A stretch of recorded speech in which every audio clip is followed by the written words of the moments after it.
Este podcast é produzido pelo Correio Brasiliense.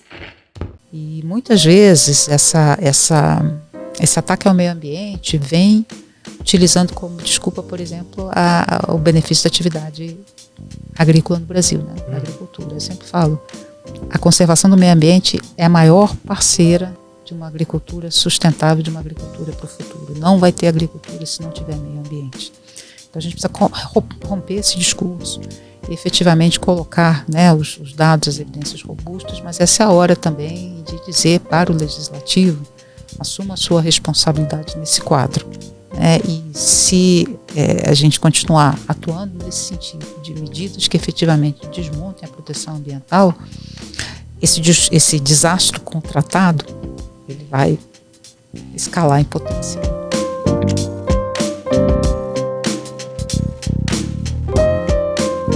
Olá, estamos começando mais um podcast do Correio. Eu sou a Mayara Souto, repórter de Política e Brasil aqui do Correio Brasiliense. Eu sou Vitor Correia, repórter de Política e Economia do Correio Brasiliense. Hoje a gente vai conversar com a bióloga, ex-presidente da CAPES, professora da UNB e pesquisadora de mudanças climáticas, Mercedes Bustamante. Ela já integrou o Conselho do Instituto de Pesquisa Ambiental da Amazônia, fez diversas pesquisas sobre o Cerrado e também trabalhou no painel intergovernamental de mudanças climáticas, o IPCC, e no painel brasileiro de mudanças climáticas. Seja bem-vinda, Mercedes. Obrigada por ter aceitado o nosso convite. Obrigada a vocês pelo convite, pela oportunidade de conversar aqui um pouquinho. Então, Mercedes, a gente vai começar falando, né, da tragédia que a gente está vivendo no Rio Grande do Sul, uma grande tragédia ambiental, maior da história do Rio Grande do Sul. O que pode explicar essa chuva torrencial que está acontecendo lá no Sul? Essa chuva que hoje afetou praticamente todo o estado, ela é uma convergência de vários fatores, né? Então, nós tivemos ali uma receita de vários fatores que juntos ocasionaram um grande volume de precipitação sobre uma área muito extensa, né? Então, nós tínhamos as frentes frias, né, que vêm e afetam o Rio Grande do Sul nesse período. Essas frentes frias, elas não conseguiram subir, porque a parte central do Brasil está dominada por uma massa de ar quente seco, o que fez com que essas massas carregadas de umidade permanecessem sobre o estado, e essa mesma massa de ar quente seco fez com que os jatos, né, de umidade que saem da Amazônia, né, os rios voadores e que esbarram ali nos Andes, também não se distribuíssem pela parte mais central do Brasil e se concentrassem no sul do Brasil. Adicionalmente, em função do aquecimento global, nós temos oceanos mais quentes, significa também mais umidade na atmosfera e maior volume de precipitação.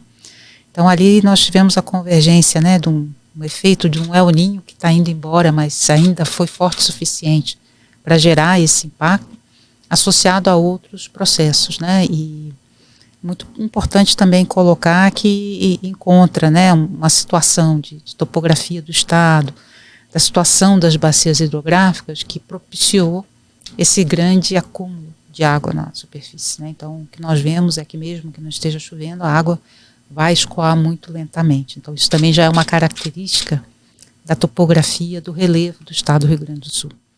E, professora, a gente viu recentemente, né, durante toda essa calamidade que está acontecendo no estado, algumas pesquisas que já apontavam o risco de episódios parecidos acontecerem.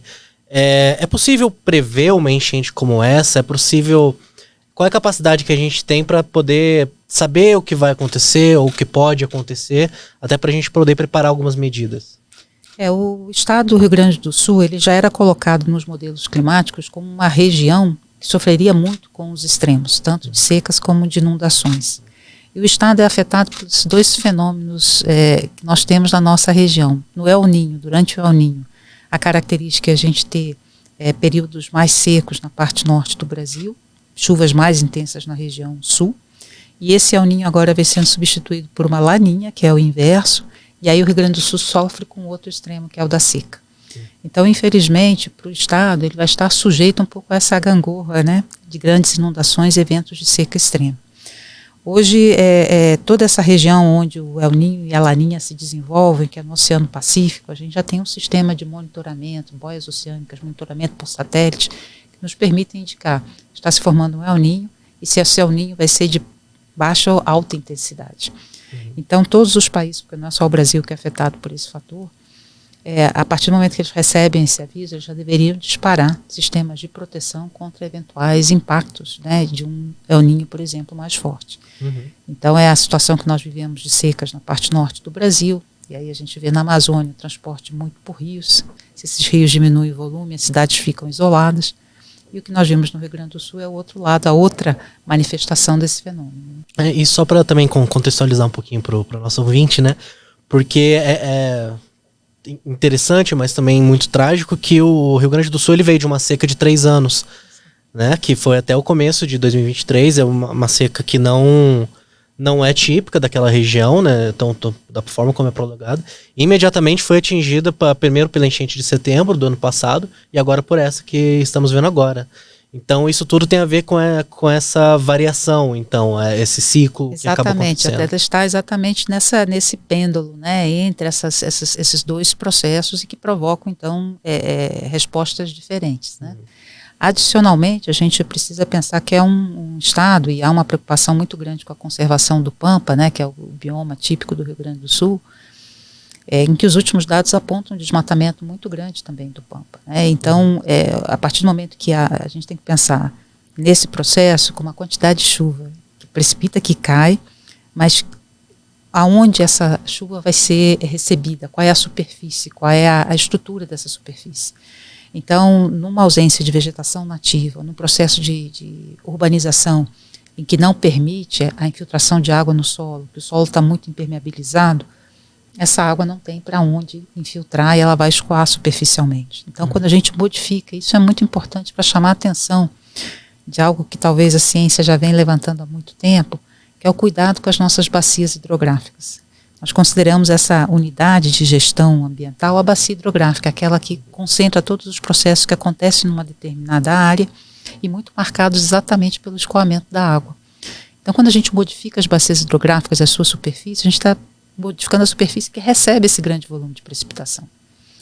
E aí, se a água não tem para onde escorrer, não tem para onde escoar, não tem como se espalhar, ou se ela encontra uma superfície onde as pessoas já ocuparam com outros usos, nós vamos ter os impactos que nós vimos, né? Então, ali, eu acho que a gente tem, infelizmente, e vou ressaltar assim, toda a minha solidariedade ao povo do Rio Grande do Sul, porque, como você mencionou, é uma sequência de eventos extremos, né?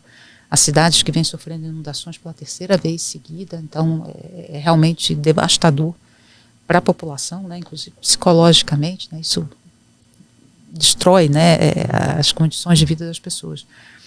Mas isso é uma convergência de vários processos, e não são processos recentes, né? Então, assim, são processos de décadas de um processo de ocupação, associado a fatores regionais, porque outras regiões também, né, estão sendo desmatadas e convertidas, e a processos globais, como é o caso do aquecimento. A gente pode, então, dizer que essa questão da urbanização foi uma coisa que contribuiu, porque eu tinha comentado com a senhora, né, que eu sou gaúcha, e eu nunca tinha visto nada dessa proporção, e o El Niño, a Laninha, a gente tem sempre, né, um fenômeno que está sempre acontecendo no mundo. O que pode explicar essa intensificação tão forte de um fenômeno que é natural, né?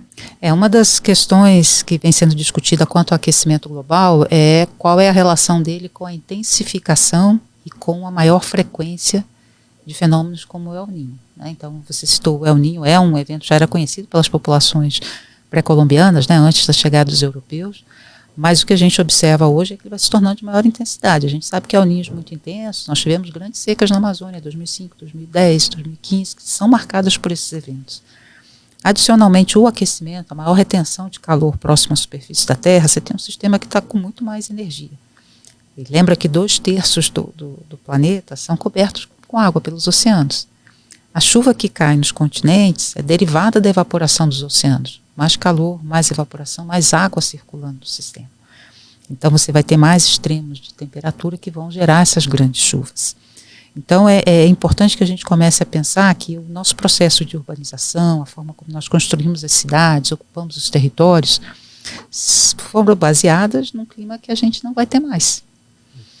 Então, quando a gente compara, houve um evento muito próximo em magnitude, em 1940, era outra cidade, né? Porto Alegre não tinha a densidade que tinha, o estado não tinha a ocupação que tinha. Então, o último relatório do IPCC, ele coloca muito claramente, aqueles eventos que talvez acontecessem uma vez a cada 100 anos, a cada grau de aquecimento, eles vão aumentar em frequência e intensidade. Então, aquilo que era algo raro, vai passar a se tornar mais frequente. E o problema é que quanto mais frequente, mais intenso, se nós não ajustarmos a nossa capacidade de resposta, você vai chegar a um ponto em que essas cidades se tornam inviáveis. Então, hoje a gente até define que esse nicho, esse espaço que os humanos podem ocupar no planeta, sem condições de tanto risco, ele está se reduzindo. Por nossa ação, né? Sim. E tem alguma forma de alertar isso e essa intensidade que a gente tá passando nesse momento? Quanto? Uma vez por ano, uma vez a cada 3 anos, a cada 5 anos? Você comentou também numa questão de um alerta, né? De que a gente deveria ter um alerta bem anterior a acontecer uma tragédia ambiental. O caso específico esse agora do Rio Grande do Sul, quer dizer, já a meteorologia já vinha indicando que isso, né, que as chuvas seriam intensas, seriam bastante distribuídas, né? Se a resposta foi no prazo que deveria ter sido, acho que essa é uma discussão que vai ter que ser feita também.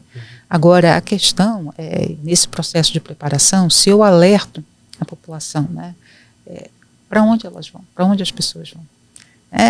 Está se falando aí no Rio Grande do Sul da ordem de centenas de milhares de pessoas desalojadas que perderam as casas. Então, numa situação emergencial, você diz onde é o espaço seguro e quais as condições de alojamento que eu dou nesse espaço seguro. Então, todos os municípios hoje, eu espero que essa seja a lição aprendida a muito duras penas, vão ter que ter planos de contingência. Qual é a forma de evacuação? Como é que eu coloco as pessoas com segurança? Quais são as áreas no território? Como é que eu separo os grupos? Essa é toda uma discussão que está sendo feita agora. A gente precisa de ter alojamentos para mulheres e crianças, né? A gente precisa ter condições de suprimento de água. Então, quando nós olhamos, e essa é uma discussão também que a ciência vinha trazendo, o Brasil precisa olhar aquilo que a gente chama das infraestruturas críticas, né? Infraestruturas críticas são todos aqueles setores que, se eles colapsam, você tem um colapso geral da economia e da sociedade. Transporte, comunicação, água potável, sistema de saúde, distribuição de alimentos, tudo que falhou nesse processo. Então, não basta só dizer, que as pessoas saiam de casa, mas eu vou para onde? Qual é o local seguro?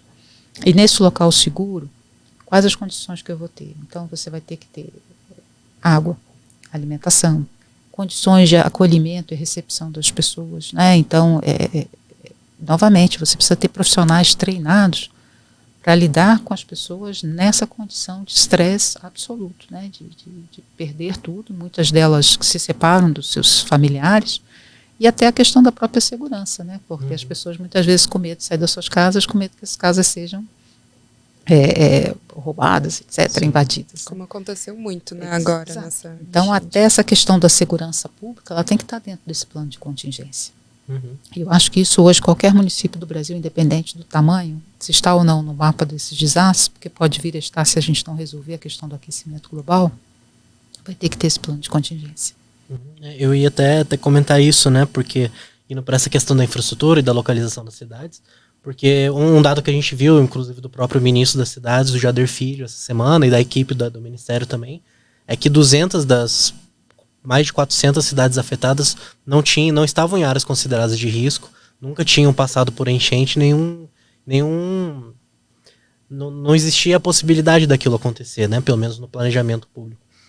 Acho que isso só mostra o tamanho da mudança que a gente está vivendo. Exato, que era um risco que não existia no clima anterior, né? Isso. Nessas novas condições que já estão se instalando, já se instalaram, aí a gente vai ter que redimensionar o que são essas áreas de risco. Isso, e também tem essa discussão, né? Eu queria ouvir um pouquinho a senhora sobre isso, que parece que algumas cidades lá do Rio Grande do Sul têm que inclusive ser reconstruídas em outros lugares, porque existe a possibilidade em alguns lugares do desenho hidrográfico da região acabar mudando, né, permanentemente, mas também porque as casas agora estão numa área que a gente claramente vê que estavam sim em risco. Como é que é essa discussão de mudar uma cidade, de mudar o local onde as pessoas vivem? É uma discussão complexa, mas necessária, né? Porque todo esse processo de reconstrução, isso vem sendo alertado, ele não pode ser um processo de reconstrução nas mesmas bases anteriores, né? Então, isso para estradas, para pontes, né? Então, você vai construir as pontes com a mesma engenharia que não sustentou uma situação como essa, não. Então, você vai ter que repensar, né, toda essa infraestrutura. E o mais crítico são efetivamente as cidades, né? Quando você desloca as pessoas, não é simplesmente construir uma casa nova, você está deslocando memórias, né? Histórias, né, que estão associadas àquele território. Isso a gente já conhece de outros eventos no Brasil, como foi o caso de rompimento de barragens. O que significa quando cidades inteiras praticamente somem do mapa, né? E nessa situação a gente vai ter que fazer uma escolha muito clara, efetivamente, de como é que a gente reconstrói, dando a segurança necessária e colocando a infraestrutura necessária, porque não são só as casas, são as casas, as escolas, os hospitais, o comércio, né, as vias de comunicação, e consegue transferir economia também para essas novas cidades. Então, hoje eu acho que essa é uma discussão bastante crítica, novamente colocado, organismos internacionais têm discutido. Nós temos hoje aí milhões de pessoas em situação, vivendo em regiões hoje que são consideradas de vulnerabilidade. E se você precisar evacuar ou promover a migração, como é que isso vai se dar nessa escala? Então, o Brasil precisa estar atento, dessa vez no Rio Grande do Sul, a parte litorânea foi relativamente poupada, mas se a gente pensar que uma das consequências do aquecimento global é a subida do nível do mar, e que boa parte da população brasileira vive na zona costeira, essa zona costeira também vai ter que ser repensada. O processo, e é onde o processo de urbanização, pela própria especulação imobiliária, é mais crítico, né? Com certeza. Fora que, mudando de cidade, geralmente a gente vai mudar um pouco o local que as pessoas estão inseridas, né? Porque ali, por exemplo, Porto Alegre, em volta, para mudar teria que ser para o interior. E aí você tem uma mudança muito grande de lugar. Outra pergunta que eu queria lhe fazer é sobre a questão do... A gente teve, né, uma seca muito extrema na Amazônia no ano passado. E aí, agora, poucos meses depois, relativamente pouco, né? A gente teve essa enchente. Esses dois fenômenos podem estar ligados? Eles estão ligados pelo El Niño, né? Só pelo El Niño. É parte do El Niño desse contexto hoje. É muito difícil a gente dizer foi um fator local, foi um fator regional, foi um fator global, porque eles estão interagindo, né? Então, na Amazônia, a gente tem um processo de ocupação também, de desmatamento, de degradação, associado a esses processos globais. Então, eu acho que foi o que a gente fala, aquele exemplo. Você quer mostrar como é que ele atua? Atua com uma seca muito forte no norte, e já nesse final, quando ele já era para estar se despedindo, veio essa chuva muito forte na região sul. Parte também dessa massa de calor que está aqui na região norte, centro-oeste norte, né? Nós que estamos em Brasília, esse período já era para Brasília estar experimentando temperaturas relativamente mais baixas, né? A gente já vai entrando em maio, a temperatura já devia estar acabando, diminuindo, né? Sim. Então, a gente está percebendo que são processos que, sim, são relacionados, né? E por isso que, quando a gente fala na preparação do país, é entender que cada região vai sentir esses efeitos de forma diferenciada. E vai exigir planos específicos para essas regiões. Mas o que o Brasil vai precisar ter é efetivamente uma coordenação muito forte entre o governo federal, os governos estaduais, os governos municipais, com um orçamento digno dessas emergências, né? Porque eu acho que é isso, né? Não adianta tirar o dinheiro, isso tem que estar pronto para ser rapidamente acionado. Com o treinamento das defesas civis, elas têm que estar equipadas, né? Muitas vezes, sobretudo nos municípios pequenos, a defesa civil é realmente quase que um trabalho de abnegação, né? E ele precisa efetivamente estar muito mais bem preparado e integrado, para que as forças rapidamente possam se organizar. Então, eu espero novamente, eu acho que a gente está vendo a capacidade da sociedade brasileira, né, de se mobilizar e de se comover, e que eu acho que isso sirva efetivamente de uma semente que brote muito rapidamente na preparação do país para essa realidade. E o Brasil hoje consegue se preparar para essa realidade? A gente tem pessoas que estão treinadas para isso, que estão pensando maneiras diferentes de construir pontes, de construir cidades. A gente tem esse nível de estudo, de entendimento para fazer? Olha, eu diria que o Brasil tem uma comunidade científica na área de mudança do clima e sobre o impacto de mudança do clima, sobre mudança do clima em cidades, muito boa. E eu acho que a gente tem vários estudos que as instituições de pesquisa elas têm conduzido, mostrando que há caminhos para como resolver isso. É preciso agora fazer com que esse conjunto de evidências ele realmente seja compreendido, né, pelos tomadores de decisão e seja visto como realmente um conjunto de políticas que precisam ser implementadas, né. Novamente, para isso a gente tem que ter dentro do orçamento a previsão, né, prevenção de desastres, né, melhoria da urbanização, porque quando a gente tem essas enchentes, um problema crítico passa a ser a qualidade da água, porque boa parte das cidades brasileiras ainda tem problemas de saneamento básico. Então, quando você tem um evento como esse, né, de uma enchente, uma chuva muito forte, o que você está misturando ali é o problema antigo da falta do saneamento básico com esse problema novo, que é o caso da mudança climática, né? Uhum. Então, a gente precisa realmente pensar como é que isso vai conversar. As nossas cidades, elas vão ter que se orientar num processo de desenvolvimento que é completamente diferente do que foi no passado. Sim. E em relação, voltando só um pouco sobre a infraestrutura, né? Porque a gente está vendo, por exemplo, eu não saberia dizer se isso está realmente ligado, mas imagino que sim, porque a gente viu chuvas fora do normal também, em outras regiões a gente viu. Em Brasília nós tivemos esse ano uma chuva que causou estragos aqui, alagamento. Em São Paulo a gente teve chuvas que deixou milhares de pessoas sem energia, algumas sem água também. Porto Alegre veio repetidamente, acho que, se eu não me engano, teve 2 ou 3 episódios de chuvas que causaram problema na cidade, né? O que precisa mudar na infraestrutura das cidades? Porque fala-se muito sobre obras de drenagem, fala-se muito sobre contenção de encostas, mas também tem a distribuição de energia elétrica, também tem outros pontos fracos, digamos assim.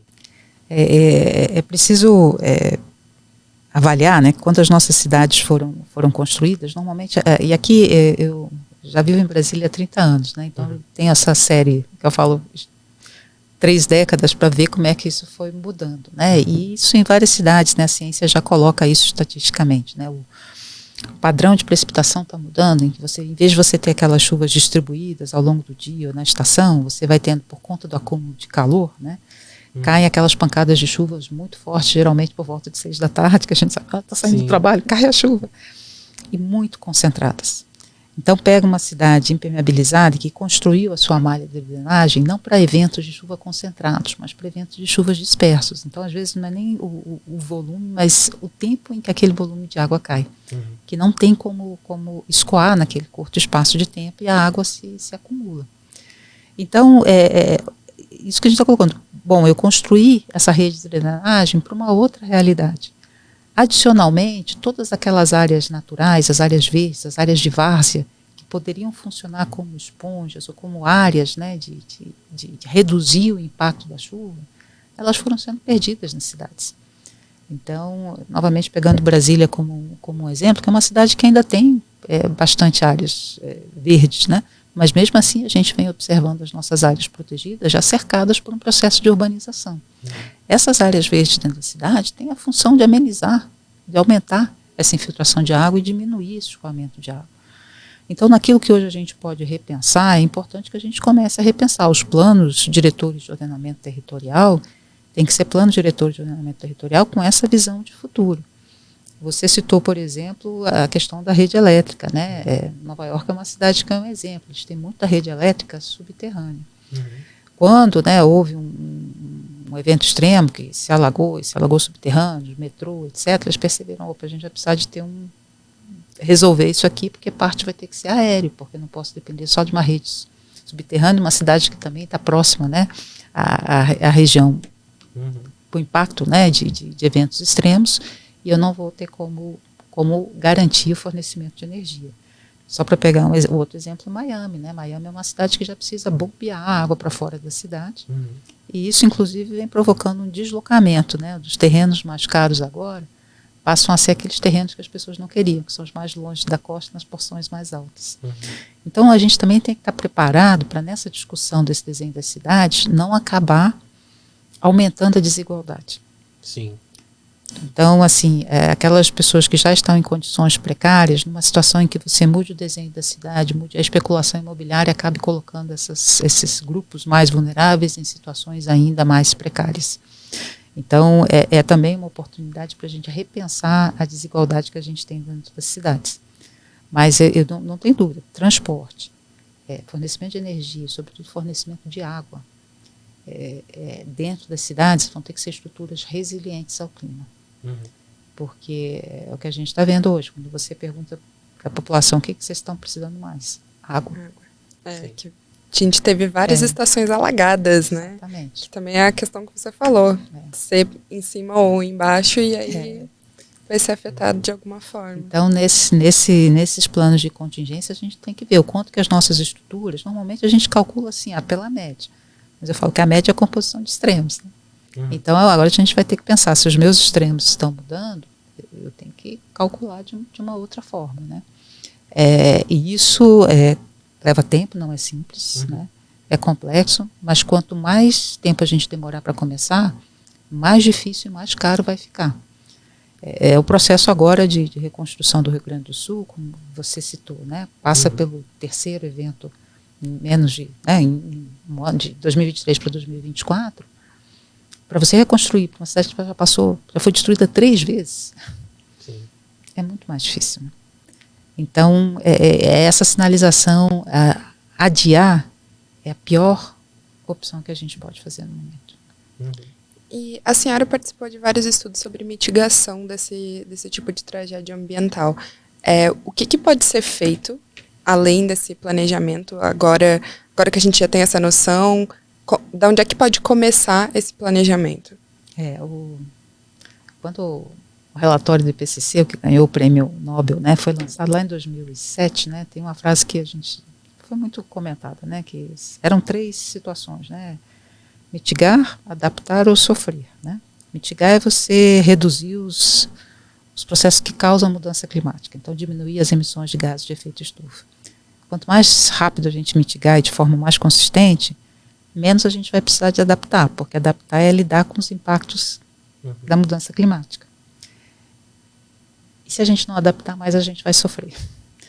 Então é um pouco essa equação. Nós precisamos trabalhar muito fortemente, ter uma posição muito firme de reduzir os fatores que causam aquecimento global, mas ao mesmo considerar, se hoje eu conseguisse, por algum milagre de coordenação política, né, de consciência coletiva, parar com as emissões de gases de efeito estufa, o que a gente já emitiu continuaria gerando aquecimento. Então é um problema que veio para ficar conosco por algum tempo.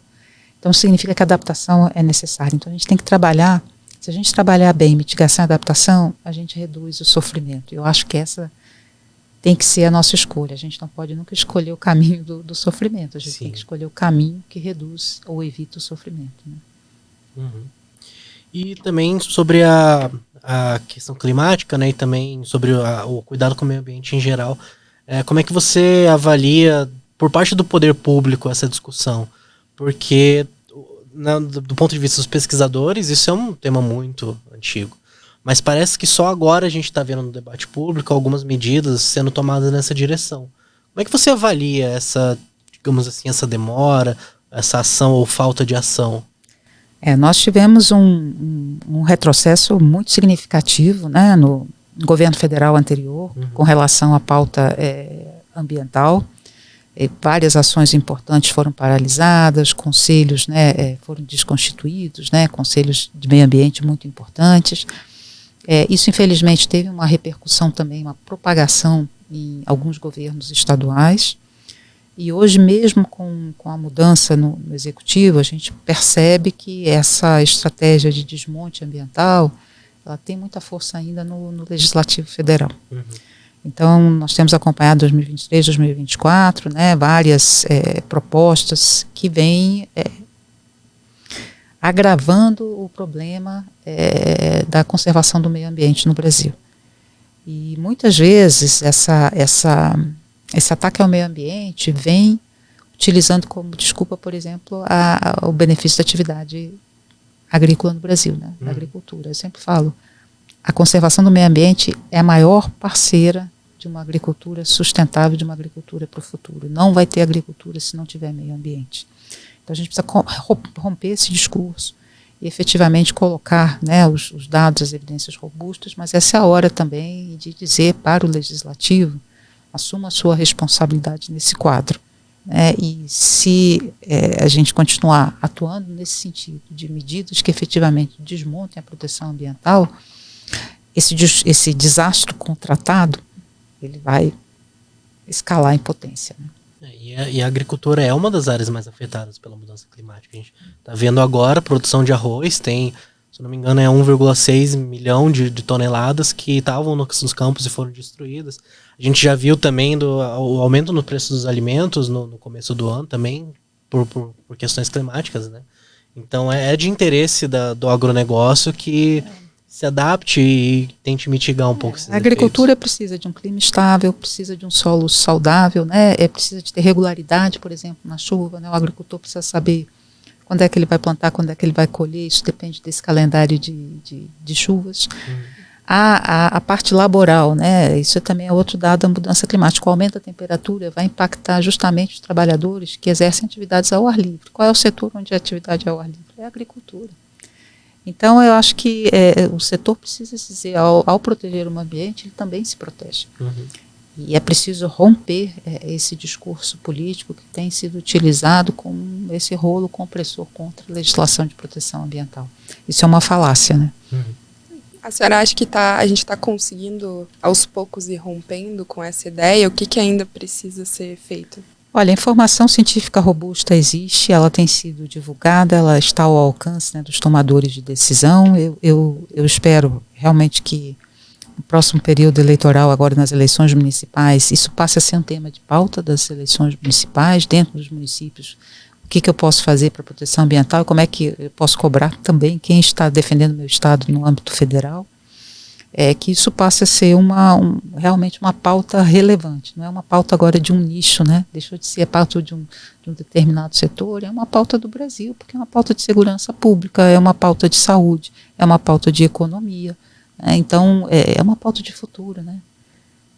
Quando a gente vê as crianças e os jovens, a gente precisa pensar essa pauta de futuro, né?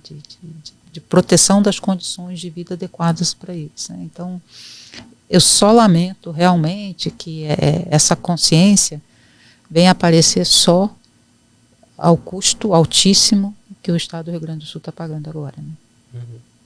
Com certeza. A gente vai ter no próximo ano, né, a COP. Há uma expectativa do Brasil se tornar um protagonista nessa discussão de crise climática, de meio ambiente. A gente vê agora o governo atual tem atuado muito nessa bandeira. Há essa expectativa de o Brasil se tornar mais protagonista nisso? O Brasil tem todas as condições de ser um ator relevante nessa discussão, né? Ele é um país mega diverso, ele é detentor de uma diversidade significativa globalmente, ele tem grandes estoques de carbono, a eletricidade é uma parte que o Brasil produz, realmente energia limpa, de hidroeletricidade, a gente pode até discutir outros impactos em outro momento. Sim. Mas eu acho que assim, o ideal seria que o Brasil fosse uma liderança pelo exemplo. E aí eu acho que nós podemos talvez trabalhar muito mais no sentido de ser realmente uma liderança pelo exemplo da conservação, com redução das desigualdades, com oferecimento de oportunidades para toda a população, porque há em toda essa discussão ambiental e climática aspectos muito cruéis de injustiça que estão associados, né? Então, de racismo, de injustiça. Então, novamente, seria uma oportunidade essa pauta de também resolver outros problemas nossos estruturais que estão associados à desigualdade social, né? E também, só voltando um pouco ao assunto, né, de que acaba tendo todos esses problemas acabam sendo interligados, os problemas ambientais. Você participou de um estudo que mostrou como as queimadas podem influenciar nesse efeito na precipitação, né, nas chuvas. Você pode explicar um pouquinho sobre isso pra gente? As queimadas, elas têm um papel muito importante quando elas atingem aí grandes proporções, né, em função da modificação da cobertura vegetal e também do aumento da poluição do ar, né? Então, quando você tem uma entrada muito grande de poluentes pela queima de biomassa, você gera nuvens, mas são nuvens que não chovem, vamos dizer assim, resumindo basicamente. Então, você modifica a química da atmosfera e isso também reduz a quantidade de precipitação. Então, a queimada ela vai atuar em 2 processos, né? Degradando a cobertura vegetal, que também tem um impacto no ciclo hidrológico, e ao mesmo tempo os poluentes que vão para a atmosfera em larga escala modificam a química das nuvens e isso afeta também a precipitação. Então, novamente, é preciso que a gente considere se as previsões do IPCC colocam para a nossa região aqui do Brasil Central temperaturas mais altas, as chuvas de verão vão demorar mais a entrar, temperatura mais alta, com tempo mais seco, é a receita de queimadas. E ocorrendo mais queimadas, mais incêndios, você retroalimenta esse processo. Sim. Então, a gente precisa tomar muito cuidado também hoje. O IPCC chama muita atenção para isso, que ele chama de riscos compostos. A gente às vezes se preparava para um risco, né? Como se assim, eu vou fazer o meu seguro do carro, aí no seguro do carro você põe acidente, não sei, né? Desastres, etc. Hoje a gente vai ter que pensar nessa lógica, né? Eu preciso me assegurar porque tem vários fatores que estão interatuando e que vão amplificar o risco, né? Sim. E ainda é possível a gente reverter essa situação? O que a gente pode fazer como sociedade? Eu acho que hoje toda ação é válida. Eu falo, cada tonelada de carbono que a gente deixa de emitir conta, né? Cada ação para a construção de resiliência conta. Então, eu acho que cada cidadão, instituição, né, empresa, setor da sociedade tem que ver o seu espaço de ação e atuar. Eu acho que não é o governo sozinho, não é a sociedade sozinha, né? Você fala, eu vou usar transporte público. Ok, então os ônibus têm que funcionar. As vias têm que estar em condições. Aí o cidadão faz a sua parte, faz a escolha pelo transporte público, tendo condições de um transporte público de qualidade. Então a gente precisa sempre pensar, eu vou colocar a minha moradia no local apropriado. Então as condições também de moradia têm que estar dadas, né? Sim. Então a gente precisa realmente, efetivamente, cobrir todos esses espaços. Hoje, se não for uma ação coletiva e realmente ampla, eu não diria que é impossível, mas a gente vai demorar mais tempo. E nessa equação, hoje, tempo é um fator primordial. Porque, novamente, quanto mais lento a gente demorar para responder, mais o problema se torna... Eu brinco, é um pouco o crédito rotativo do cartão de crédito, né? Você vai postergando, essa conta vai subindo, né? Então, infelizmente, assim, hoje, o que os modelos indicam, que a gente está deixando aquela meta do Acordo de Paris de 1,5 ficar mais longe. E isso é um grande problema. E ainda no mesmo assunto, como é que você avalia esse movimento mundial agora, né? Não só aqui no Brasil, mas de tentar combater? Porque durante muito tempo, né, a gente via muita gente negando as mudanças climáticas, próprias empresas negando, se recusando, países não tomando atitude. E aí, ao longo desse tempo, a gente foi cada vez mais vendo os efeitos práticos disso. Como é que você avalia o nosso momento atual de ação e o caminho que a gente está andando agora, né? Existe uma esperança que a gente consiga atuar para reverter isso ou para mitigar isso? Eu falo que eu trabalho com educação, né? Então, esperança é o nosso moto, né? A gente realmente tem que acreditar que é capaz de mover e de transformar. O negacionismo, eu sempre cito isso porque é importante a gente também indicar isso muito claramente. O negacionismo climático nos roubou quase 30 anos de ação efetiva contra a mudança do clima. No lugar de estarmos discutindo as soluções, a implementação das soluções, nós temos que estar defendendo a parte mais básica da ciência do clima. E isso toma tempo, toma energia, né, dos pesquisadores, toma espaço na mídia que poderia novamente estar sendo usado também para discutir soluções. Então a gente não pode deixar que agora esse negacionismo apareça novamente, nos roube mais algumas décadas de ação efetiva. E a gente vê movimentos, eu acho que muito interessantes hoje no mundo. Um deles é o aumento da chamada litigância climática, né? As pessoas estão indo aos tribunais. Sim. E aí a gente começa a ver um outro braço, né? Eu já citei o papel do executivo, o papel do legislativo, e a gente traz agora o terceiro braço, o terceiro poder aí que é importante, que é o judiciário. Então as pessoas têm ido ao poder judiciário, aos tribunais, e algumas causas importantes já foram reconhecidas, né, para cobrar a responsabilidade. É muito interessante que as causas hoje são ganhas ou por grupos de jovens ou por grupos de idosos, né, que os extremos estão se posicionando e indicando que algo precisa ser feito. Então, a gente já percebe um despertar esse da consciência muito grande. E é muito interessante que o Fórum Econômico Mundial, né, que se reúne anualmente na Suíça, né, que é o dinheiro do mundo reunido ali, tem colocado a questão ambiental recorrentemente nas suas pautas. Quer dizer, quem administra negócio já está entendendo que sem meio ambiente também não vai ter economia, né? É uma pena que tenha demorado tanto, né, para a gente chegar nessas conclusões. Perdemos aí um tempo, se a gente pensar o Brasil, né, que sediou a ECO 92, né, quando a Convenção Quadro das Nações Unidas para a Mudança do Clima foi colocada, nós podíamos ter avançado muito mais, mas isso não nos impede agora de fazer a nossa parte, né? A gente precisa, daqui para frente consegue mudar. Tem que mudar. Tem que mudar. Mercedes, muito obrigada por ter vindo. Por conta do tempo, a gente vai ir encerrando. Tem mais alguma contribuição que tu gostaria de falar a respeito desse momento que a gente está vivendo? Não, eu acho que colocar efetivamente, né, nosso carinho, a solidariedade com as pessoas que estão passando por isso, né, efetivamente era algo que ninguém gostaria, né, de estar presenciando, muito menos vivenciando, né. Eu espero que a partir daí, novamente, que as lições elas sejam realmente aprendidas, né, e que a gente saia disso numa situação muito melhor.